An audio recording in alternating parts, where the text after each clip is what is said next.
radical, fundamentalist, Islamic terrorists. And the question is the extent to which this country and this capital is willing to declare war, not just on a few people, but on a way of life that's aimed to destroy the United States. That is a very, very big thing. And there's going to have to be a discussion of it. What will happen is that the president will act first. And I think he's going to act without too many more days passing. And they will have to have a joint session of Congress at which he will explain and may ask for some kind of declaration, not of war in the old sense necessarily, but in some new 21st century sense that we can't even fully describe right now. So these are very important times, Chris, because basic principles of life in the world in the 21st century, or the basic rules are being written now as we speak. Is he going to make war, to use the word you used, on people who do this kind of thing or people who did this thing? I think they're going to, as Pete Williams was reporting, I think they're going to have a very, very specific idea.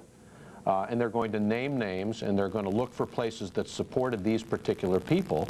And right now, all the sources that I talk to, the experts I talk to, obviously point to Afghanistan. Right. And Afghanistan is only one part of a radical part of what is a wider world. And the White House has to be very careful to focus just on the proper people, because there are 1 billion Muslims in the world. We're not talking about war against Islam.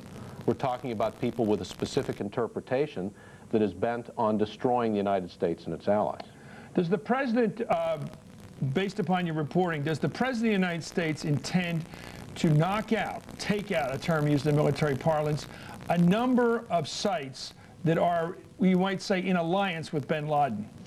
Well, I don't think it's clear yet, and I certainly, as a guy who covers American politics, don't know all the answers, but the interesting thing to me is I can't cover American politics anymore without understanding the dynamics, the emotional and military dynamics of that part of the world. We're all in a crash course right now. But it's not going to be a long criminal investigation leading to some trial in The Hague in 2 years. No. I do know enough to know that the advisors around him are saying, you have a window here.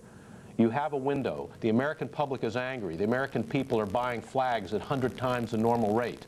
They want justice, and they want an answer, and they want you to act, and they want you to act fairly quickly. He knows he has a few days, but he wants to do the diplomatic work of isolating the bad guys from the other guys, pick the specific targets, make sure he clears it with Congress, and acts quickly. It's going to be a matter of days and hours, not weeks. The only success we have like that, I mentioned earlier tonight, was when Ronald Reagan got even, to be blunt about it, with Muammar Gaddafi after our U.S. servicemen were blown up in that bar in West Berlin. When we knew that he had done it, we went and bombed the hell out of him. We killed his daughter. We would have killed him if he was in the right tent. Is that the kind of campaign we're talking about? Go in and find out where bin Laden is and drop everything we got on him and try to get him. Well, as with everything else with this president, you look to his father. Right. George Herbert Walker Bush spent a lot of time carefully putting together a coalition.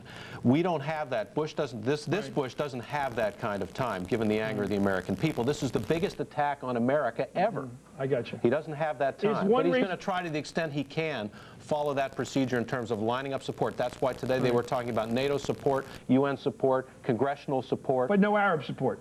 Not yet. Maybe they don't want to have their hands bloody by this. No, they don't want to talk about that until they have what they can get of that piece of the puzzle, which they're going to want. You think they want some Arab support? Oh, they're going to need it, absolutely.